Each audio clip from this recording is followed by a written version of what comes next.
Hello and welcome to another episode of Chestnut Checkers. I am Keith Riddle here with my co-host, as usual, Jordan Tampien. And today our guest is Rob Brewster. Hello. Thanks for coming. Of course. Yeah. Good to see you guys. It's going to be a fun one. It's going to be a fun one, he says. Well, Rob, you've been a Spokane guy for quite some time. I've heard your name for years and years and years. But for our audience and for myself, who we clearly identified off air as the ignorant one to most of these topics, give me a little bit of background. Well, let's see. I went to most of my schooling here all the way through. Are you a Spokane native? Did you grow up here? I was born in Minnesota. Born in Minnesota, okay. Parents moved out here because they wanted, the choice was Austin, Texas, or my dad could have been the doctor for the Kansas City Chiefs in Kansas, or come to Spokane, and they picked Spokane. And Natural choice. Kind of always wondered why. He could have been the doctor for the Kansas City Chiefs. Yeah, so he was he was- like a sports medicine guy or something? He was an orthopedic. He's a retired orthopedic surgeon. Yeah. Oh, wow. Nice. Chose to come to Spokane. Wanted to be able to go skiing and be in the outdoors. And I think from that perspective, he was right. Kansas is a little flat, and Austin is that's kind of a cool town. But Yeah. Spokane's not grown like those two cities have. But I loved Austin circa 2005 to 2010. After that ship kind of sailed for me. I feel like Austin twisted a little bit there. Man, it's just- prices went up, and now they've come pummeling down. Pummeling down. Yeah. So anyways, high school here, and then went to college in California and North Carolina, and then back for a little while, and then ended up living in Seattle for 15 years. So. oh, wow. Yeah. Now, what era was that? I moved to Seattle in 2005. Okay. And then lived there until about 2020, right weeks before COVID started. Yeah. Okay. And then you landed up back in Spokane. Yeah. What brought you back? Yeah. Yeah. Well, part of it was Seattle just gets expensive. It's an expensive place to do what we do. It's, I guess part of it is I like some of the projects we could do in Spokane. They're interesting. Now, were you doing any development work over there in Seattle? Sure. Yeah. We did the Arctic Club Hotel downtown Seattle, and then did a couple projects in Pioneer Square. Uh-huh. And then the majority of the focus was really on Portland and Seattle. We did Under Armour's West Coast headquarters, converted an old YMCA into their headquarters for the West Coast operations, which is a lot of their. They wanted to focus on shoe kind of outdoor apparel, and they needed the talent that Portland had from Nike and Adidas, and so they were a tenant in another building that we had, and they needed some more space. Nice. And so we converted really a rundown, but wow, God, such a cool building. It looked. So it was an old YMCA? There was an old YMCA, the Metro YMCA. So it was on Dunaway Park, which was just sort of a lowly little park with a Nike sign on it. And it was old enough that it had been used. It hadn't been updated since they were running in yards. So in order to update it, we worked with Under Armour, and they paid to renovate this park along with our project. And so it created this really cool campus. They had to change the orientation of the track, and they had to lengthen it a little bit. And then one night, just out of the blue, that Nike sign just disappeared. Nobody knows whatever happened to it. But that was a tough project because Nike hated us. Oh, yeah. And we got the burden of quite a few. Good lesson in a kind of an extortion. There were landscape engineers, even one of the attorneys we worked with, and a couple of other subcontractors were told that if they worked on the project, they'd never work on a Nike project ever again. Wow. And it was true. They vaporized. That's crazy. Yeah. That's crazy. I guess when you have that much pull in a city, I mean, Well, it's a massive employer. yeah. Yeah. Which one's your favorite of the ones you've done over there versus Spokane? We'll get to Spokane after, but Oh, I don't know. because that's a cool project. That I've was a been by cool that project site, in part because of what it did for that park. Yeah. Yeah. It really changed. They do all kinds of events there now. A lot of kids use it. that's cool. Yeah, and it was kind of one of these mucky parks because the drainage was wrong, so all the drainage would go to the center of this football area that they had. It was just fun because I guess got to see something. I'd never really worked around a 1970s vintage building, and but it was cool. Part of it was round, and the round part faced downtown and the park. but it was all cinder block. Yeah. And they had windows that were up about 8 feet high to let in a little bit of light. And so one day I'm like, God, there's got to be a great view. So part of what we tore all that out and restructured it. Now it's just a wall of glass. Oh, yeah. It's just spectacular. So that was probably the biggest change of it. That's cool. That's awesome. Yeah. Were you living down in Portland at the time? I actually commuted a lot, probably twice a month, back and forth. From Seattle to Portland? Yeah. How's that drive? It was not bad for a number of years, but the perpetual projects in Tacoma, that's like that's the next dumbest project in the state after the North-South Freeway. That thing has gone on forever, and it just constantly like expanding things and taking bridges down, and just like, God, just fund the damn thing and complete it. Yeah. And it's finally almost done. Yeah. I think they have one more bridge to put across it, but that often added 20, 30, 40 minutes to the drive. And now it's just almost impossible. I mean, going down through the Joint Base Lewis McChord area is just terrible. Yeah. So, the West Side's an economic powerhouse, but it's got some infrastructure problems. Yeah. Well, I don't know anywhere that doesn't, it seems like these days, but I do know. Are you well versed on, I don't want to get too distracted, but are you well versed on that North-South Freeway or where we're at with it? Either one of you? I wouldn't say well versed. I get the high level bullet points. Where is it currly? Like, what's the status? Just completing a bridge. Yeah. I mean, some of the things that have been done with that project are unbelievable. Like, who's organized the thought behind that? Didn't we learn a couple years ago? Matt Holland, was with UW, wrote an article about trying to figure out like what could we do about this I-90 bridge through downtown, which has really ruined a lot of downtown. It made ruined LC. I don't know if you remember that article. Yeah. It's a good article.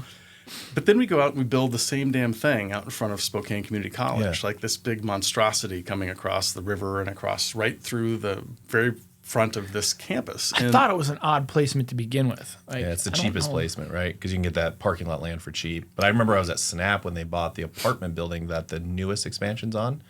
So Snap had owned it, and then they had to go buy it out from them. I mean, there should be some concerns beyond how cheap things can be. I mean, I think that would be kind of an underlying theme in any conversation I think you have about Spokane is that we often tend to go for the cheapest version, and we screw the aesthetics and screw the timing. And I mean, I don't drive much now living downtown, but I'll every once in a while have to catch traffic, and it's usually against the 5 o'clock traffic heading to Liberty Lake and the 8 a.m. coming this way. But I was like, now you're going to dump out an entire freeway onto that? Yeah. Like, I'm trying to figure out how they're still going to accommodate. They're not making 90 wider. They are, aren't they? I think part of what frontage roads. Yeah, those big frontage roads. That's it. Yeah, I mean that's another part of you drive through. I mean, East Spokane just looks like shit because the states bought all this land, tore all those houses down, which was like a little preemptive, right? Like that, I guess totally. that to me is like I've been really doing real estate about 20 years, and I remember when I was like a baby agent talking about like the state coming in and buying those houses and moving them. So I guess your perception was, oh, this North-South Freeway thing must be moving pretty quick, right? No, it was 20 years ago. They haven't even got to I-90. Well, the most expensive part's what they're doing now. So it's like $1 billion to go from the river to the I-90. Yeah. Because you're going to have to. I mean, the thing as somebody who's lived in Seattle, spent a lot of time in Seattle, and I look at what happens here, it's like we get the scraps. Yeah. And it's not just the dollar scraps, it's the time. Yeah. And that North-South Freeway has been in planning since the 50s. Yeah. And back then we needed it probably. But over time, over the course of that amount of time, they've widened kind of starting off with the Maple Ash corridor. Yeah. So you kind of ruin neighborhoods trying to make that the main corridor because at one point they thought that was going to be the main north-south freeway. Well, then they kind of moved on to doing couplets. Then they got on talking about like Hamilton Street. Yeah. So Hamilton was supposed to be the north-south freeway. Yeah. Then that got blocked really in large part, I understand, through Gonzaga, which was smart. Sure, yeah. Smart. But you build this giant interstate, the kind of intersection or whatever the thing's called, that exit, the Hamilton Street exit, that could accommodate a lot more traffic. Well, then they move off and do the Division Street couplet. Yeah. So they take Ruby and they make that this big thing. And then they widen Division to the point where it's so obnoxious that, I mean, why on earth anybody ever wants to even drive down that thing? It's tourists. Like mental hell. Yeah. Well, and so now we're moving on, 60 years later to build something that kind of questionably obsolete.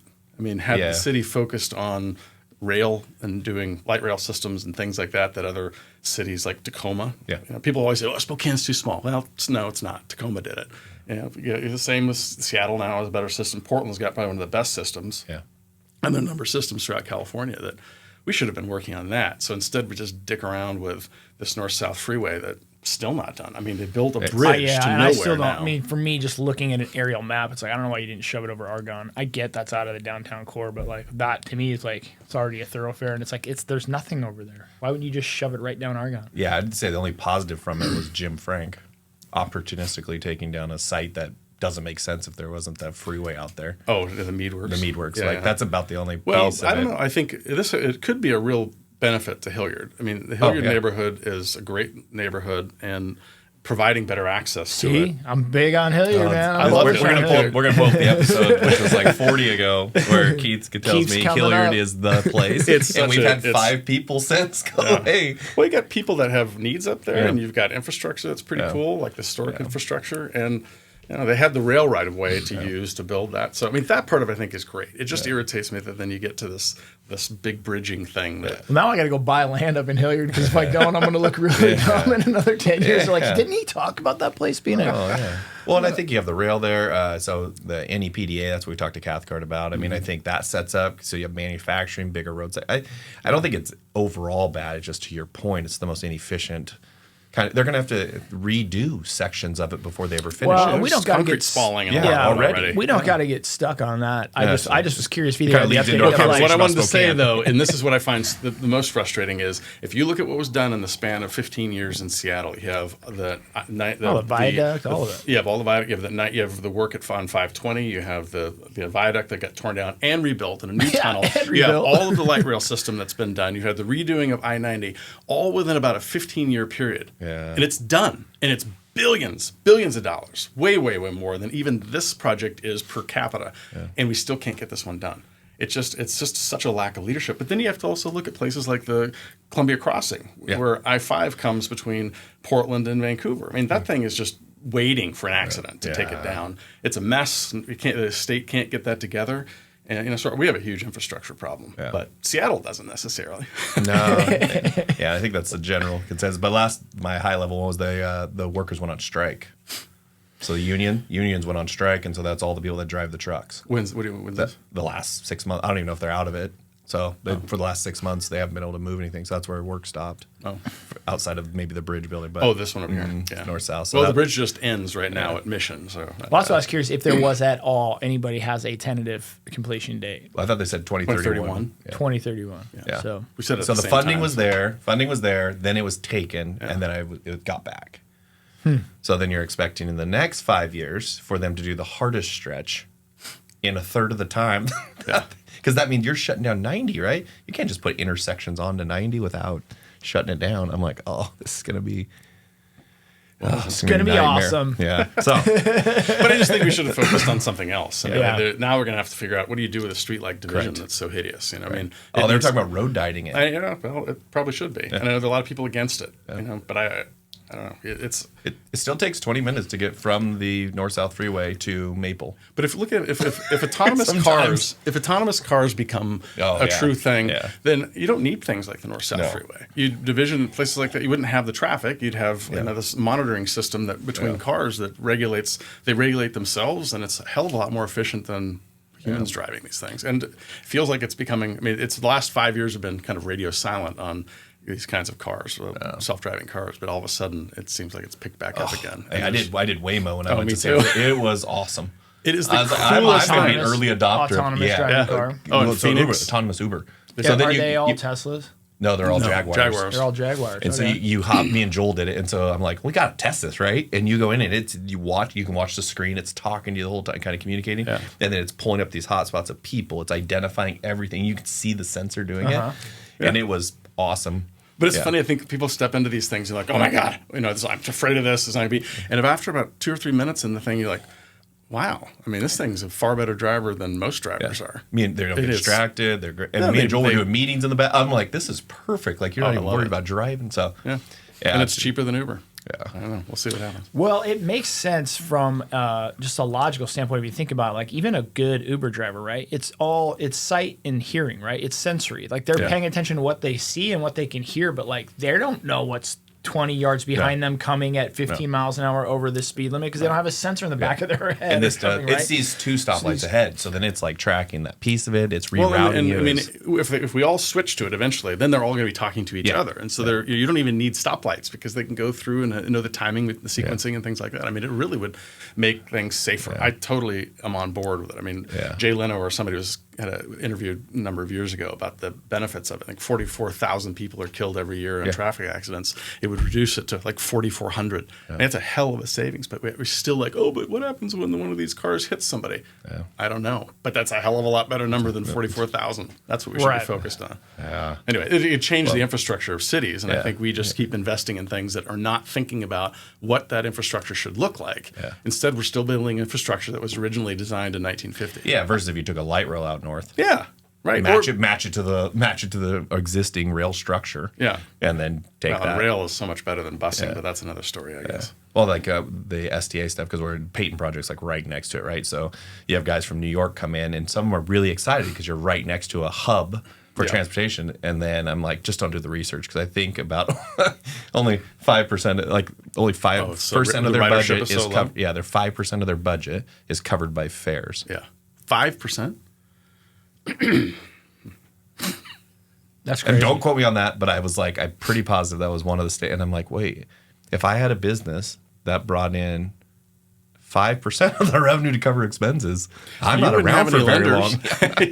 Right. So I know. Well, I think as I get older, I had this like aha a while back of like, you save all these things for your kids, or if a collector of like automobiles, like what's that going to look like in 20 years?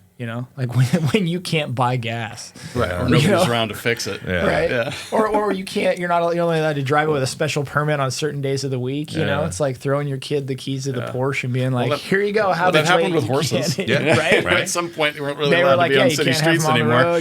Wait, I have a whole stable of them. I literally invested in my horses. Well, it's true, and I think the cool part is this is a good lead into what kind of I wanted to gear the conversation to, because I think design has to take that in, development has to take that into consideration, because you're starting to look at some of those fundamental shifts. It's not like a 70s sunken living room. That didn't fundamentally shift anything in a house, right? This is talking about from how you access your units to what a unit looks like to what the new consumer looks like. And we speak a lot about functional obsolescence. Mm-hmm. And I think that because of the rapid advance in technology, that's going to become bigger and bigger and bigger in a lot of these different. And by functional obsolescence, you mean you no longer need it. Garage, yeah, right. Do you need a garage if you're literally getting picked up at the door and taken? I mean, yeah, because what Tesla's talking about is that you buy a Tesla, you own it, you drive it to work, but when you're at work or you're on vacation, that thing's out earning money. It's performing kind of its Uber existence, and then comes back and picks you up. And I suppose it could go into a garage, but I mean, it really changes the need for parking lots and parking garages. So now parking counts. So as we're looking at it, we had a big parking discussion because Cathcart wasn't as big on the fact we got rid of parking requirements. And I said, well, the great thing. Yeah. And we said, well, at least gives you Keith said that at least gives you the option to decide, which I think is the big one. Now, in this market, we're still driving. So you're going to want something, but I think it definitely leads to it. But it's a good way to land bank, too, I suppose. You end up with extra parking that someday you don't necessarily need as parking. Yeah, and just that future development piece. Yeah. So, well, tell us about the developments in Spokane. So I know a few of the projects. What are some of the projects that you tackled in Spokane? Over time, wherever you wanted. The Holly Mason building did that. Had that as Lewis and Clark High School for a number of years. It was a good solution for them, and then they've used kind of a similar model with Jefferson. Yeah, that's pretty cool. I'm glad they did that. That's cool. And then we've got McKinley that we've been working on over a number of years. Yep. Let the city lease and there's a CSO tank. They were looking to try to find a better location for a CSO tank. So what's a CSO tank? Combined sewer overflow. It's under Brick West. Which, everything to the east of Brick West. This is for our listeners. Nice one. No, it's is that in the southeast corner? Yeah. And it just went from being a 6-month construction project to 24 months. Yeah. And then it just had a big impact on things. But kind of a blessing in disguise, because then we decided we would get going. Once that was done, once the mountain-size pile of gravel in front of the building was removed, we thought, let's finally get going with the design. Didn't get too far along. COVID hits. Yeah. And then it's just like, what on earth do you do with this kind of a thing? You get to sit on a big asset. So it's not like owning a piece of land that just has barely any insurance on it and low property taxes. You just sit with a behemoth that got property taxes and maintenance and everything else. Yeah. So I met with actually Jim Frank, who was fantastic and kind of he has the best crystal ball I think of anybody I've ever met. Yes. Mine broke in 2008.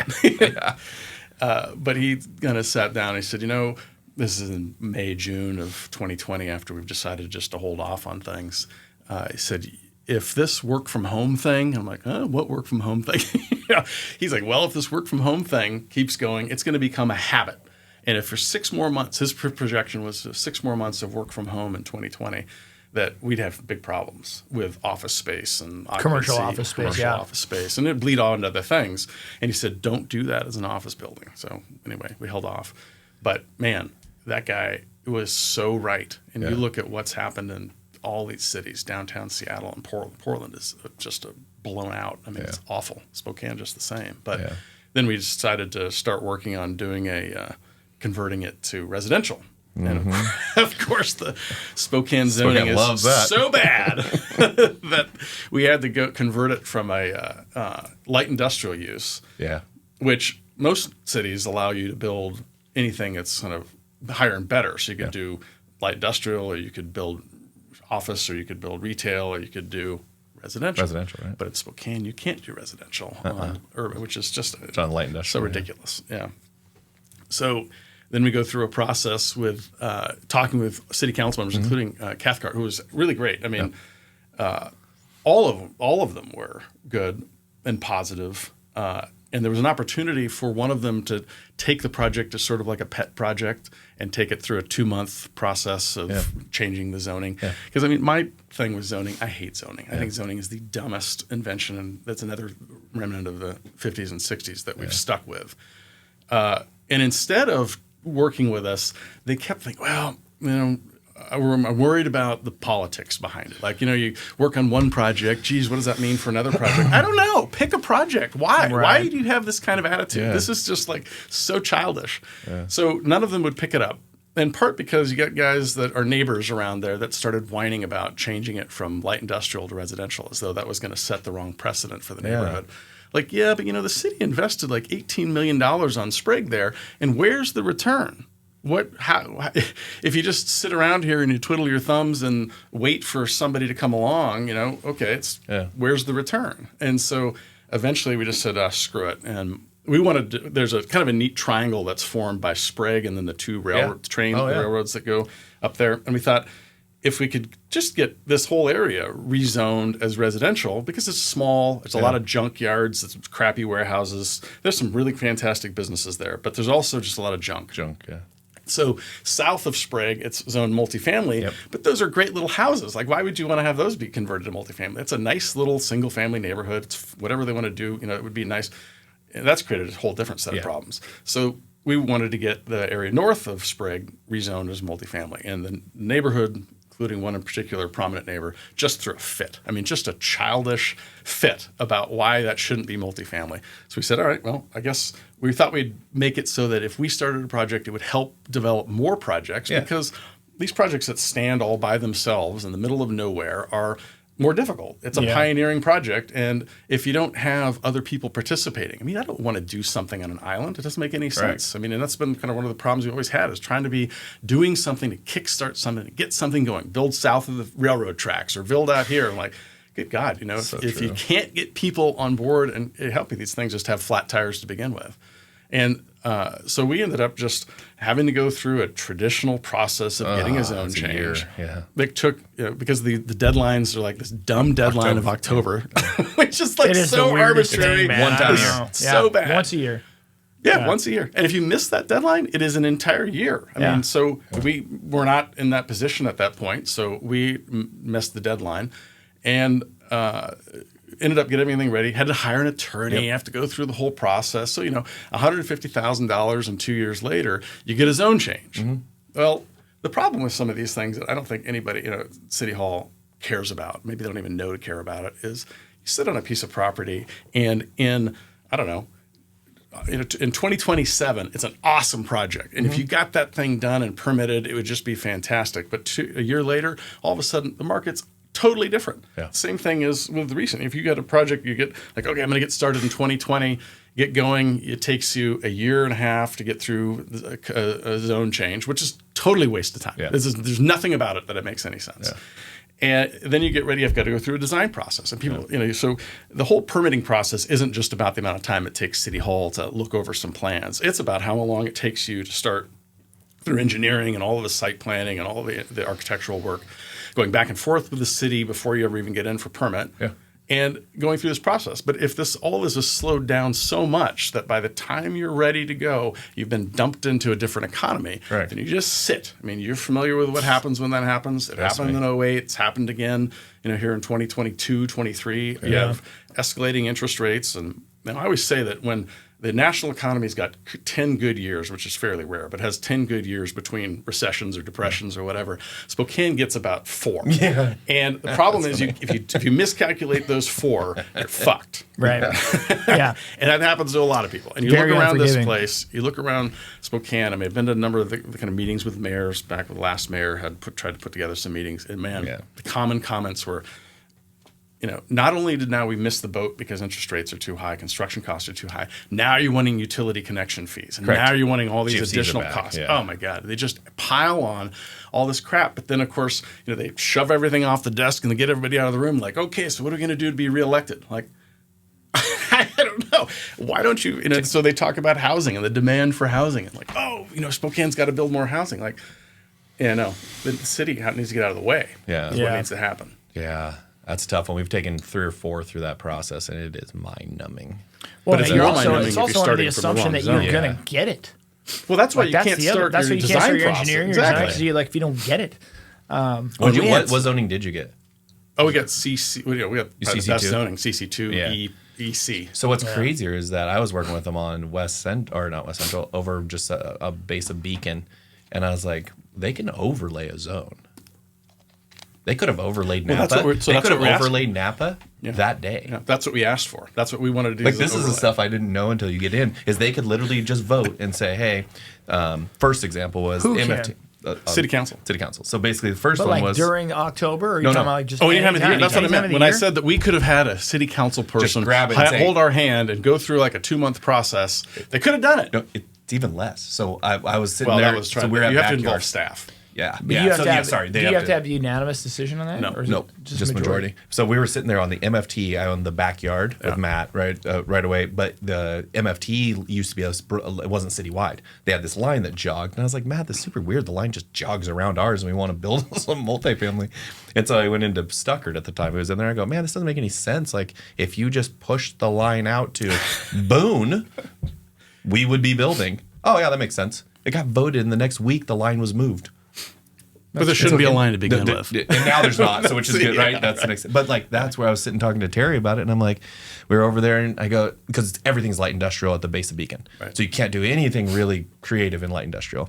And so I was like, well, what other tool do we have? And she goes, well, I guess if we made it a centers and corridors. And I'm like, yeah, what if we did that? And she goes, well, just got to see what that looks like. And then we just have to, it's an administrative process versus a public hearing But if you process. ever think about like what zoning really does, like what do those kinds of things do? They make this incumbent landowner be able to dictate pricing and to be able to dictate availability. Why are we doing that? Why wouldn't we just let, so if downtown landowners aren't willing to cooperate, they won't sell. They think their land's worth too much. They don't pay enough in taxes. The city won't tax them.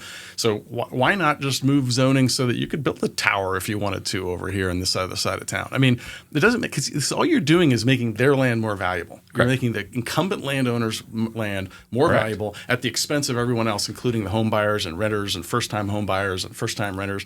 You just make it's a process and a system that is so broken that I don't think we can find our way out of the hole.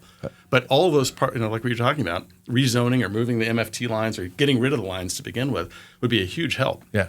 But the answer, you mentioned that about like the number of votes it took.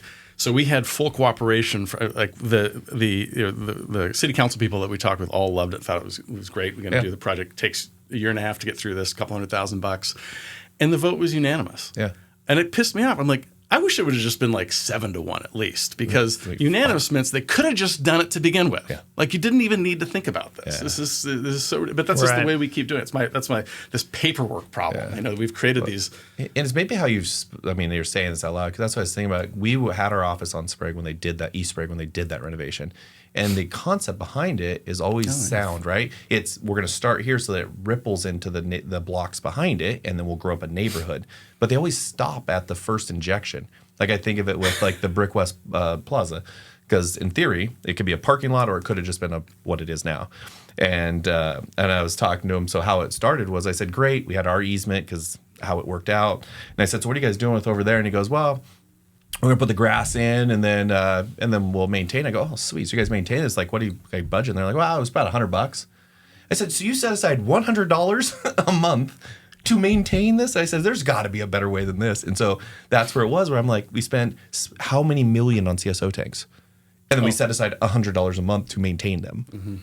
And that's the stuff where it's like, anyone that doesn't know where the McKinley School is, East Sprague, it's a Napa. block off on Napa. It is naturally in this like enclave that could be such a cool but it's so difficult to do it if you can't, because that's the problem. It's not that nobody else wants to do it. It's just you can't. Yeah. It is zoned such that you can't build residential, and residential is what's killing downtown. Yeah. Lack of residential is what's killing. I've said that for 25 years. We've had more stupid reports that DSP and the city ordering. Stop ordering the goddamn reports. We know it. You don't need any more reports.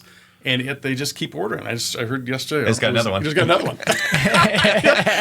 going to learn from it? And they're going to go find out from somebody that's done something down in Boise or Austin or whatever. Like, no, ask somebody around here. It's I know that your interview with Michael Cathcart is great, but one of the things he said is that, I just wish the developers would share our pro forma and come talk to us. No, you come talk to us. Yeah. What are you talking about? I mean, you go to a city council meeting for the 3 minutes that you get for something. You sit there for hours waiting for your time. Like, why? It's such a colossal waste of time. Why would you do that? That's not even fair. It's absurd. Yes, this is a tough one. I usually pride myself in putting my money where my mouth is, but I went to my first council one, this last one where they're talking about the home one, and you sit in there, and it wasn't even just the time when they finally let people talk. It was then you got 2 minutes, and it was then people are on their phone, on their laptop. So this poor person sat here for an hour and a half just to give their 2 minutes, and it's not even like full undivided attention. And that's where I'm like the people listening are on their phones and the stuff? council. The council themselves is like they've just checked out. Because then you have 6 people on a docket, and they come, again, I'm sure you get random stuff and good stuff, but it's well spoken, right? But the experts all got an hour. Right. And you're like, man, But who are the really experts around here? Are they really somebody you pull in from some other city to come here and tell us what to do? They've tried that. I mean, I remember when Lori Volk from Zimmerman Volk out of New Jersey was hired to come here by the DSP back in like 2004. It was actually a great report. And she interviewed some people, and it spoke the truth. It basically said that Spokane needed to add like 10,000 housing units to catch up to cities like Boise and Salt Lake City and Denver and all these, just on a per capita basis. And it was really a well done thing, but nobody clearly used it. And the city never looked at it and went, geez, okay, so what do we need to do to get out of the way? And the DSP, instead of getting out of the way, decides, well, but if you build anything new, we got to charge you for all these additional services. Like, no, it doesn't work that way. That's why nothing happens. No, it's the hardest part. I would say Peyton, I've had a different experience. They kind of have worked pretty good with us on each of those levels, whereas a lot of our stuff is I just have to do it. And then at the end, they're like, oh, yeah, that's a great public-private partnership. I'm like, what? Is it? Yeah, but I mean, I would say that some of the reasons that Peyton is, of interest is, one of them is we have massive vacancy in office space downtown. So what do you do? I mean, the city needs the residents that'll bring. You need the sales tax, although it may not be part of it, which is better. Yeah. And you need the activity. You need those people to go to the AMC 20. You need to have that kind of activity. Otherwise, what is a downtown if these buildings are just vacant? Yeah, and so I feel like I've gotten decent support for that one. But as you should. Yeah. Good. What makes you want to do a McKinley? Because all your projects are like that. You take these like pretty rundown, cool, old buildings. What kind of drives you there versus what I would say a Spokane developer is 7 acres, 3-story woody walk-ups, and which is the smarter way to do it. That's what I mean by far. It's not cool, but it's not cool, but it's definitely smarter. It could be cool. I remember in must have been 4th grade standing out at Roosevelt Elementary School. That was built by Teddy Roosevelt came to town and laid the cornerstone of that. That's cool. Yeah, it was pretty cool. And they just tore that thing down like it was just a pile of shit, Yeah. and built an absolute piece of garbage that's still there today. Still there, but they've constantly had problems with that design. It looks like every other elementary school in Spokane. Fortunately, they've saved a number of them. Yeah. So I think that was originally, it was just watching all of these. I mean, in the 80s, I remember my parents would drive around downtown and see buildings being torn down. I remember when they tore down the old Seafirst Bank building, which was a beautiful marble building. I mean, oh my God, it was. Where was that at? It's where the parking. It's where Seafirst Bank now, or not what it used to be. It's a Bank of America. Oh yeah, that junky looking thing. Yeah. There, and then behind it was Second City, which was a really cool brick building that had original that what's it called, Magic Lantern Theater, and had a bunch of kind of very artsy place. That's the parking garage now. That's between those buildings. It's not an upgrade. Yeah, it's like I think years of watching tons of those kind of interesting architectural buildings just be torn down had an influence on me, and so I had an interest in then kind of trying to figure out how to keep some of them around, because I think you lose those, and I don't know. Well, then you're Boise. So everybody always asks, what's the difference? I said, well, they don't have historical regulations that don't prevent most buildings to be torn down and go higher. Yeah. I said in Spokane, you have that. You have to go fight that. You have to go, like the Jensen Bird in the U District. I'm like, that building should have been renovated decades ago. Oh, yeah. And it's there just have been that multiple plans for it to be redone, and WSU's kind of thwarted those plans all the way along. Yeah.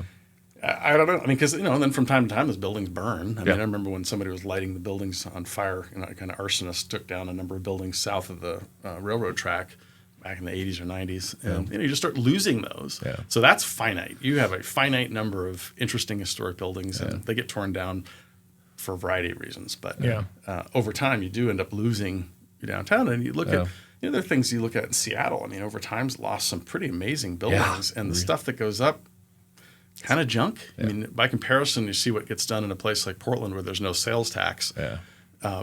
People spend a little bit more money. The aesthetics are better. Yeah. You got an extra 10% of your budget that probably part of the problem is I always say you get to building a building in Washington and you get toward the end, and what's the last thing that goes to the building? It's your nice stuff. It's your facade. It's the nice stuff. So when you're over budget and you don't have the money, you just start removing the nice stuff from it. And that's if you look around, a lot of the stuff that's been built in downtown Seattle, it's junk. It's just it's so ugly. It's uninspired. These architects aren't architects. They're just filling a box, an FAR box. Quantity. Yeah. And same thing is here. And so I answer your question. We lost so many buildings, and I just thought it was sort of a kind of a way to lose community. Yeah. And so that was kind of the focus. But And unfortunately, you're right. The 3-story woody walk-up is the smartest thing to build. Yeah. Yeah, because that's the hard part we're realizing is the way we've always remodeled. No, that's why I was never a good flipper, actually, was because we just build them out nice. Like the Peyton, I gutted it down to studs. Yeah. Because I was like, when we put this back, I want it to be back for the next 100 years. And I think for a lot of times, like the Rid Path or ones like that, nothing against developed. I have my own thing on the Rid Path, but like that should have been gutted. Yeah. All new systems should have been put in that thing, new floor plates, and I think that's the issue is like you had this version of we're renovating the building. I think Dave did a great job on the Marjorie, but he had to do the same stuff. Like I think, but what we found in some of these older buildings we're taking is like they didn't change anything. Now the plumbing's bad, but you have new countertops.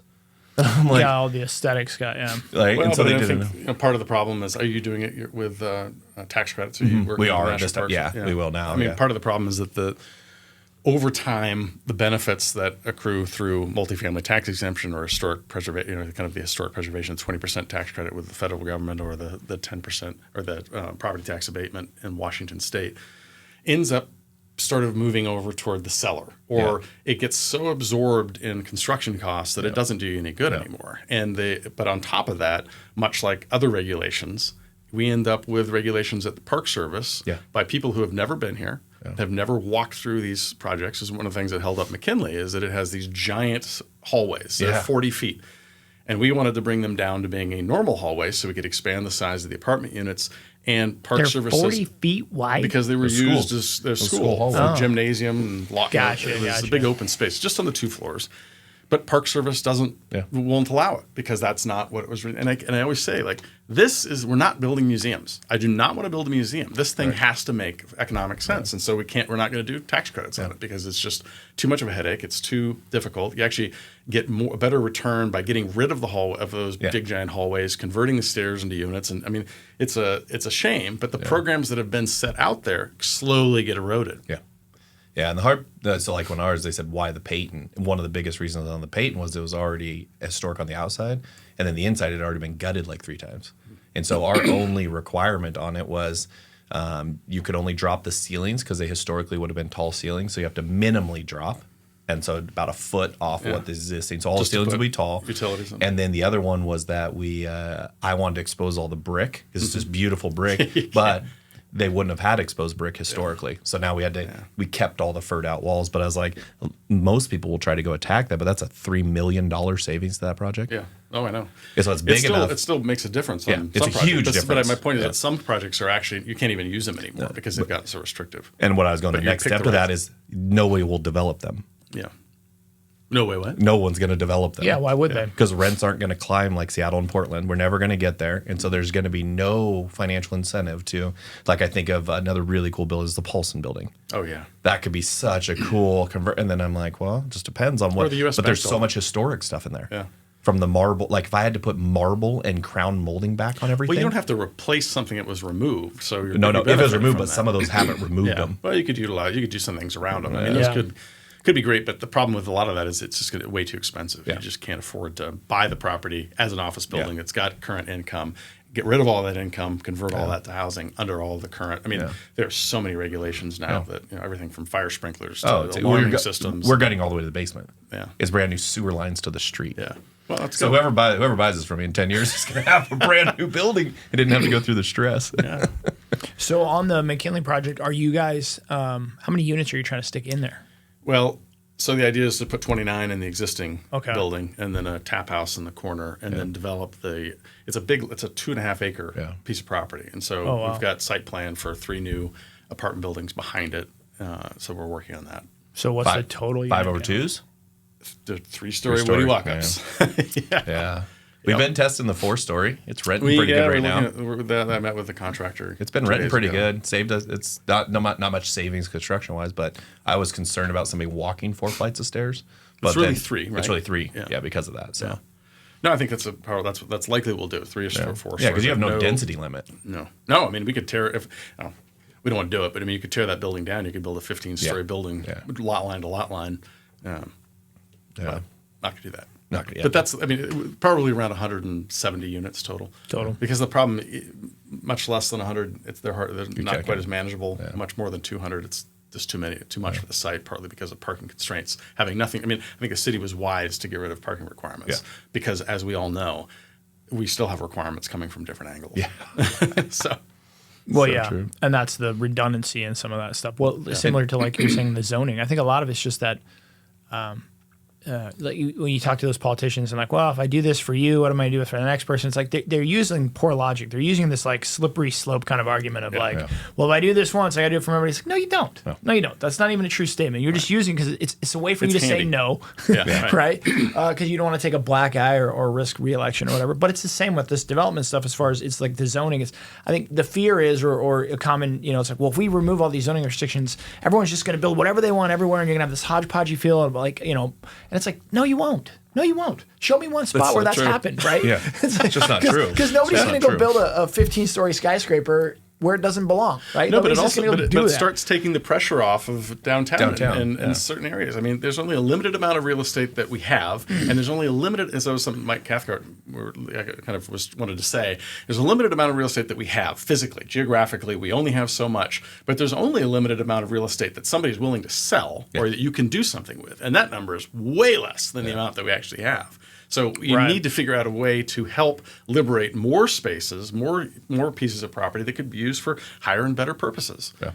And that serves a specific purpose, right? Like I'm not going to go, even if you could, you're not going to go buy land in like a light industrial zone surrounded by warehouses and contractors and then build some glamorous apartment, right? Like reminds me of that nobody would do scene that, in Tommy right? Boy. Do you remember when? Oh my God, all the hookers are going to come to town. Like, Oh, God, no, they're not. It's not going to happen. Stop it. So true. No, and actually, I think a lot of these restrictions actually do create problems Correct. like that because they do force people into certain areas. So you focus all of the homeless problem on Second and Division or whatever. Correct.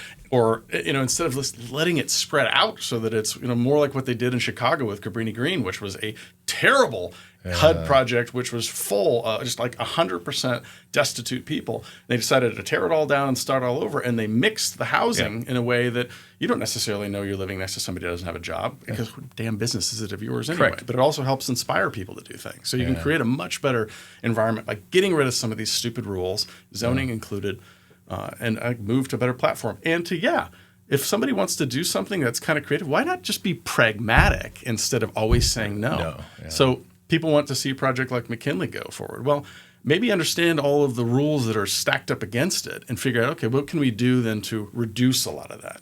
Get rid of the stupid ERV requirements, allow open windows. I mean, a lot of this is just garbage that industry has created. I'm like thinking like out loud is like, Elon McGovern, he started like the Doge, right? The Department of Government Efficiency. I'm like, well, why don't we start the Department of like Common Sense or something, right? Can we like, part of it, I think a lot of people that think they have common sense don't. Well, but so you can't implement it because you can't get past some of these things. Yeah, but somebody's got to be able to come into some of these situations and have some sort of authority to look at a scenario and be like, hey, there's 8 issues here. 3 of them aren't really issues. Let's just remove them and look at the 5. Like, that's the problem, I think, with a lot of government inefficiency is nobody has the ability to like kind of move the little pieces that everybody knows don't make, like, you go talk to city council, like, it doesn't really make sense, but it kind of is the way it is. You go talk to building and planning, like, it doesn't really make sense. Guys, like, well, can anybody look at this and be like, we all are saying this doesn't make sense. Can somebody have some latitude here? We did a little project up on 11th and Pittsburgh. So we found this funny little old junky house not a house. It was an old building that the guy that owned it had passed away, and it had a couple pot rooms and jacuzzi tubs. Not sure what they were used for, but it was by far the biggest blight kind of in that part of the neighborhood. And you could tell that it was originally a little retail building, and somebody kind of put a residential Home Depot door in it and got rid of all the glass, and it was just a junky thing. And we paid $83,000 for it.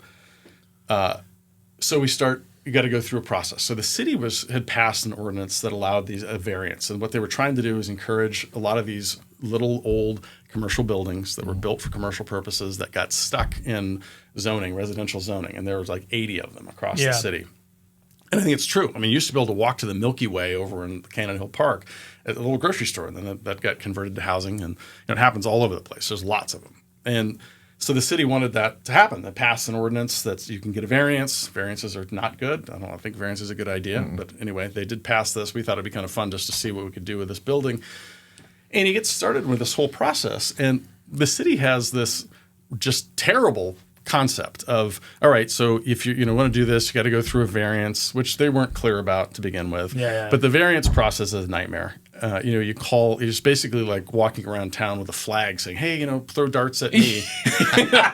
and they also don't know what they're doing because it's not something traditional. So they're like, we're going to give you a variance. And you're like, great. And then everybody's like, wait, they have a variance. They have a variance. Like, everyone behind the counter's like, they have a variance. What do we do?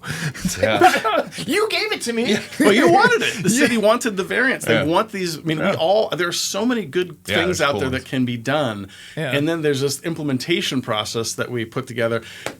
So, I mean, my takeaway is don't do any of these projects. Don't do a project with a variance because the city has no concept of the frustration that they put people through. So when the variance, like when they allow for a variance, the city has said this is what you can do. Well, but what they don't tell all the neighbors that you have to send flyers to come to multiple meetings is the law has already been written. Right. We're just asking you to show up. But for what purpose? Right. So people come to this and they want to, they throw their daggers. Blood, so we had one of the neighbors came up and said, I'm standing in the corner. He's like, man, I'm going to come back and beat the shit out of you.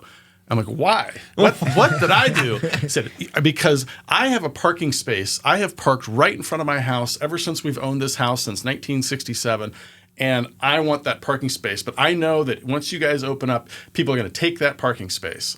I said, so you're willing to like hit me because of that? Like, you want to injure me because of your parking space? And I said, do you realize that if somebody from Michigan comes and parks in that spot, it's totally illegal. This is public parking. Yeah. And so how about you empty your garage that's full of crap and you get rid of the junk that's sitting on the distance between the front door of your garage and your sidewalk, and you use that for parking. That's what you're supposed to be using for parking. The rest of it's open for public consumption. And I mean, we had people at the guy threatened one of the other guys in our group because his wife couldn't park. She was a block away, was worried about not parking. And we gave them a really good solution. Go to the city and ask for a little parking spot that is a handicap parking spot right in front of your house. Yeah. A year later, they still hadn't done it. So there was just more of these reasons to complain about things where the city sets you up for failure and pits people against each other when the time they should have said something was back when they were talking about getting the variance system out there. Yeah. But it's such a, we know as developers, it's such a complicated bunch of garbage that it's even more complicated for people who have never been through it, don't understand it. All they're looking at is like, oh no, somebody's going to build a tower right next to me. Like, oh my God.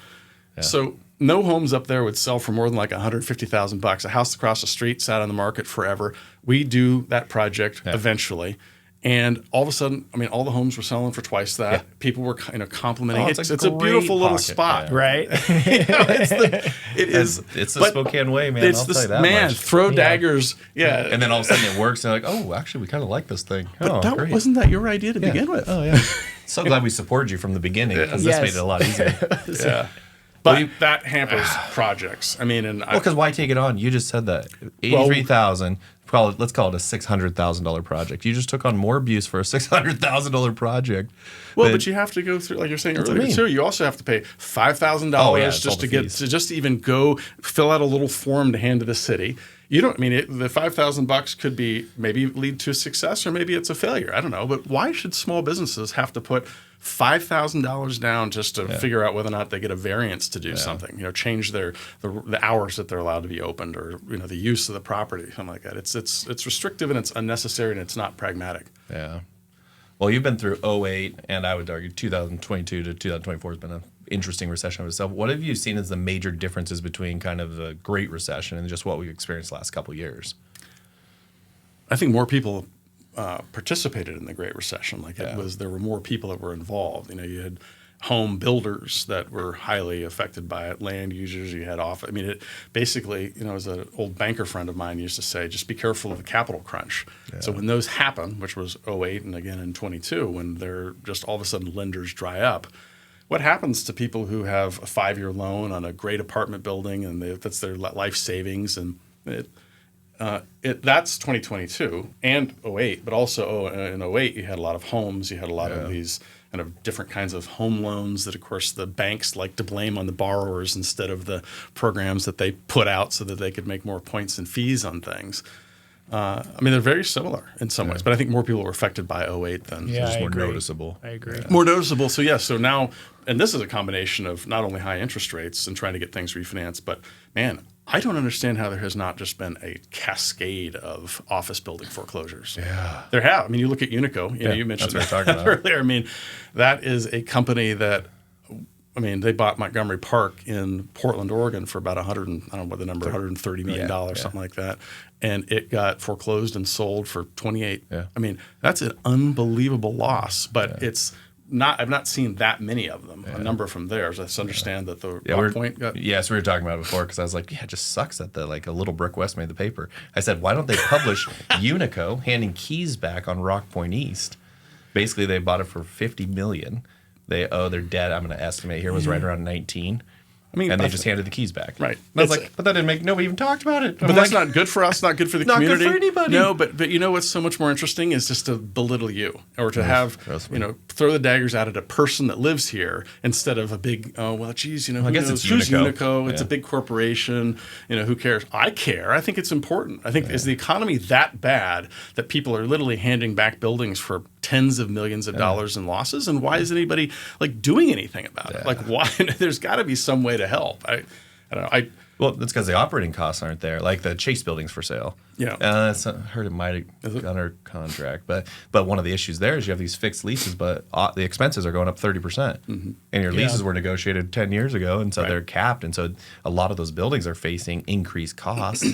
But that's what I mean. Is I don't understand why we haven't seen a lot more foreclosures. I mean, maybe hopefully interest rates will come down and people will be rescued. But again, even good apartment buildings that somebody had 3.5%, 4% interest rate, if they have to refinance right now, your numbers look pretty different. Oh, they're terrible. Yeah, I've heard about another project, a historic rehab here in Spokane, that might be getting handed back as well. And it was just one of those where I'm like, but they're handing them back. And then they're able to retrade them because they already had somebody lined up. And so it's this one where I think the other big difference I've seen is the values haven't plummeted. Yeah. Office may be different. Office is different, but I don't necessarily understand why they haven't plummeted. It's like all of a sudden 22 values went up, but then interest rates went up. So you should have seen a declining value, but then people I guess they get their hopes up. They hold on to it. That's one of the reasons like land's not available in some ways. So it's a complicated thing, and it's not the economics aren't what at least like you learn in business school. There's something I don't know. I don't understand how projects in some cases. I know there are a lot of projects on hold right now. Yeah. And a lot of the projects that are being done by people who have a lot of cash. Yeah. So they're doing them without the bank portion, or they've got one of the local lenders that they've got a really good banking relationship with. But that's hard. And well, the longer you play this game too, and like I'm a baby developer, I've been doing it a few years, been in real estate a long time, but haven't been developing for an extended period of time. But the longer you do it, the more respect you have for the people who've been around doing it for as long as they've been doing it, just because of these factors of like how hard it is to get projects done and how hard it is to work with all these different rules. That's fine. But then the other thing is, like I said, the financing comes into play, and it's like it's not real hard to get pinched. Right, like on a long enough timeline, because and it's not necessarily anything you screwed up, right? It's whether it's a project gets shut down or it doesn't work, or whether it's the financing or something lapse or rates adjust or you're on a 5-year. I'm like, there's just so many ways, and you're playing with such big dollar amounts that like a lot of times you're forced to like. Here's the keys, because it's like, I bought it for $52 million. It's worth 19. Yeah. What do you do with it? Well, you're going to sell it for 19, then you have broker's fees and excise tax. Like, why bother? Just hand the keys back. So it's one of those things where the development world's sexy. I think there's money to be made, but man, it's a tricky world to navigate as a career and to do long term. But I think you guys have come from a better angle. I think if you're out in the brokerage community and you're brokering things, you learn to understand real estate better. You learn to understand people. You keep good relationships with people as best you can. Doesn't always happen. You get better relationships with banks. Spokane's got some really good credit unions. I mean, they're really good to work with. So I think you've come at it from a better angle. It was. I don't know. I think it's the danger in real estate in a place like Spokane is, like I said earlier, people come from the outside and they look at it like, oh my God, the opportunities. There's just opportunities everywhere. And oh man, you got to take a step back from that, because those opportunities get quelled very quickly, and you start learning. Or when you find now, when I'm like my radar goes up. It's like when you find one, I'm like, oh, this is sweet. And then but somebody else goes, wait a minute, how come no one else has done this? Right? I see. Like I'm not the only person that knows this lot exists or this building exists. So you're like, wait a minute. There's a reason why that different. Yeah, exactly.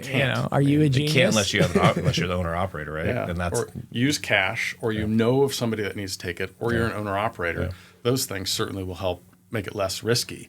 But we've also created. I think that what the real damage that was done in 2008 was we've made it so that banks look at everything as though they should be risk free. Yeah. But they still want their non-risk-free return. Yeah. So borrowing money at 8% to go do a construction project, but having to guarantee it means to the bank, in theory, it's risk-free. But they're not getting a risk-free rate. The risk-free rate's going to be 4%. Right. Why am I paying 8%? Well, it's risky, Keith. Right. Well, why are you loaning me the money? Well, plus they're only loaning you 70% of what it is. So they have that little faith. I want to minimize my risk and then increase the rate. But we've done that because the FDIC in some cases stepped into the boardrooms and threatened board members with lawsuits and everything else. It didn't come together, but they did threaten a lot of people. I mean, we had some significant issues with a project in Portland a number of years ago because the FDIC stepped in and put Home Street Bank under a cease and desist order. Oh, wow. Well, when they do that, everybody clams up and it causes problems. But the other problem that it ends up causing is now when these banks go out and to lend later, they're going to go to the people who they have so much, somebody, the other developers don't want to name any names, but, got so much cash. Do they really even need the loans? Yeah. Well, they might, because the leverage is good. It's a good way then they can use their money elsewhere, whatever. And so they like those kinds of deals. Yeah. But then when they look at deals that are actually community changing, or they're healthy for the community, or God forbid, they're just somebody wants to do a small business, or they want to do something creative. God, can't do that. You don't want to. Too risky. Too risky. Or you're going to have to put up your home. Or you're going to have to put up your first child to get them the risk-free asset at a risky rate. Yeah. So it's I don't know. I think it's a problem that I think we have, because now what you see is that we almost entirely see Woody walk-ups. Yeah. Well, and on the bright side, the reason I'm happy for this recent economic downturn is because I don't have to hear about 08 and 09 anymore from my bankers. It seems like it's got it out of their mouth. Finally, right? Finally. Like, because when 08, 09 happened, and I'd been an agent for 3 or 4 years, but it's like they talked about it up until like 2020, 2021, up because we still hadn't had a downturn by then, right? So I heard about 2008 and 2000. Well, Keith, in 2008, it's like, I was there, I man. know, I was there. It's 2018. Oh, it's still 2020. Oh, it's 2021. Like, we're talking about something that happened 13 years ago, and this is like the same conversation you're bringing up to me about why this is risky, or you can't loan me money at this rate or that rate. Now they finally seem to shut up about that. Yeah. Depends on whether or not you actually went through some issues in 08, because they still bring it up. Yeah, but then I always like to bring up, so what happened to your bank? Yeah. So I see you're somewhere else. Your bank is gone. And why are you there to criticize people who are willing to take on risk? I had a great attorney friend of mine who unfortunately has passed away, but he always used to say, the thing that a lot of us, we are so lucky about in the United States, is that there's a certain amount of forgiveness, and it happens through bankruptcy. It happens through just the way that we want to inspire entrepreneurs to do things. It's why you see guys that go out and they put up $20 million for some tech company and they lose it. But then when they go out and they try to find the next deal, they can raise $20 million for the next deal. And it's in part because we think, well, there's somebody that's got energy and entrepreneurship and passion and drive and everything else, and they're good leaders. We want to fund them, and they're rare. But the problem is, I think we've actually shrunk that way down. Yeah. I hear bankers talking about, well, geez, if somebody has had a bankruptcy or receivership on their record, screw it, we're not going to lend them any money. And I always say, well, go read the fucking Constitution, dude. Yeah. That's in the main body of the Constitution, let alone all these, your right to yap about stuff as an amendment. Yeah.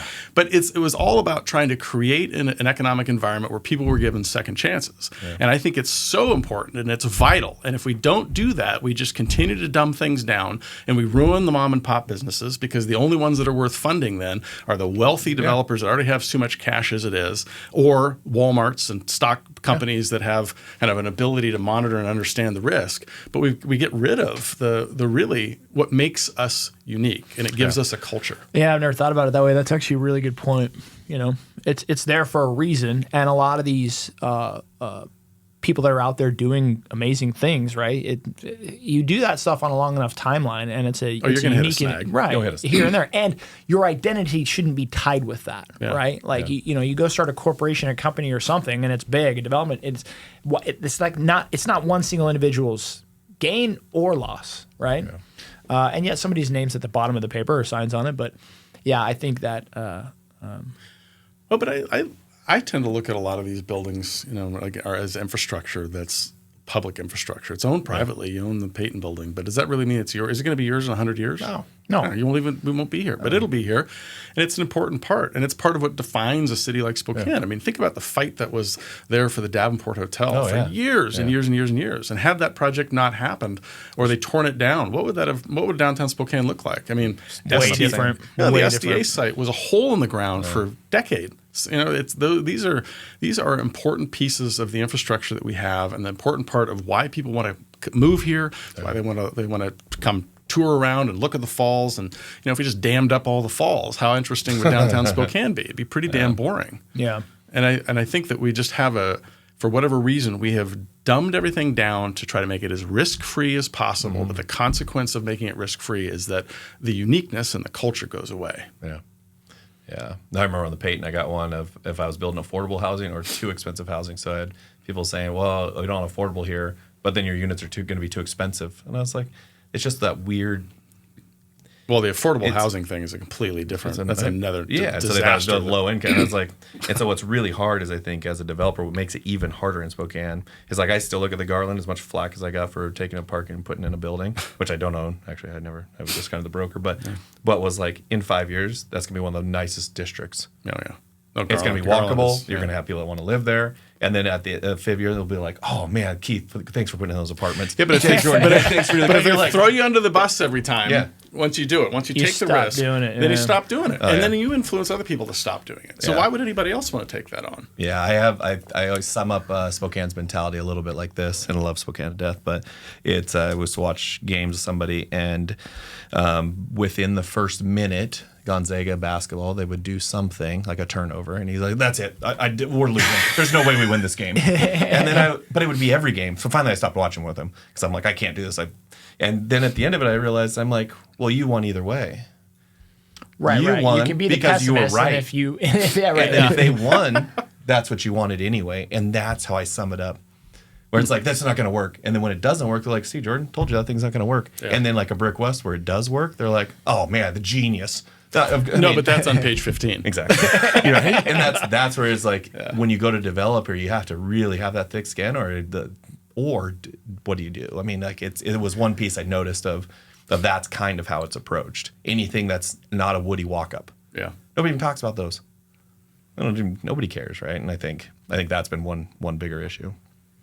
Well, the affordable housing piece is another one that I think. I mean, hopefully you tackle that conversation sometime. So that's where the Cathcart one came up. Was I said, because everybody wants them to be affordable, I said I will show you my pro forma and my budget to build these. And I was like, I've done the math. Now it's for every $15,000 you can save me in building this thing, I can drop it $100. Yeah, well, and I don't even know if that's. I think that would be tight. That's not going to return. When really the wealthiest developers in the state of Washington are low-income housing developers, there's something wrong with that whole. Well, that's telling cabal, right? It is because you can't get LIHTC in Spokane. It's already dominated, right? Try applying for LIHTC in Spokane County. Like you're not going to get it. So because somebody already has a machine that gets everyone. And that's just not. I think renters need to be given a choice to where they want to live instead of congregating them all into these affordable housing projects. And I think what's happened with affordable housing is you have affordable housing nonprofits that are now trying to find ways to get around the very rules that they created in order to build low-income housing. Yeah.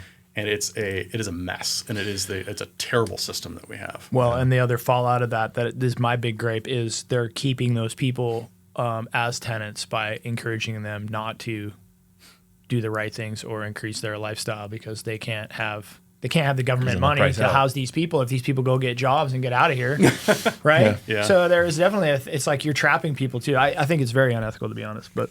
I think it's a whole other episode. It used to be that you'd get like a coupon kind of a thing, and you could go find any apartment you wanted to be, and that's a much better way just to spread people out and have them.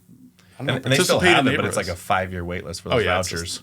But can you imagine the amount of money that is being? Do you know? I mean, I don't know if anybody's really done the math, but the amount of money that has been used by commerce and others to pay for all of this affordable housing, which is affordable maybe for the renter. It's certainly not affordable for the taxpayer. No. And it also makes market rate housing more expensive. Right. And what people don't understand, and this is where I have a big problem with it, is the person who just can afford the rent or just can afford the purchase, the first-time home buyers, their product is now more expensive because we've gone out and we have done prevailing wage projects that cost a hell of a lot more through using grant money and LIHTC money, which creates this big disparity, and it lifts the price of all these things up, and it constrains the market rate building side of things.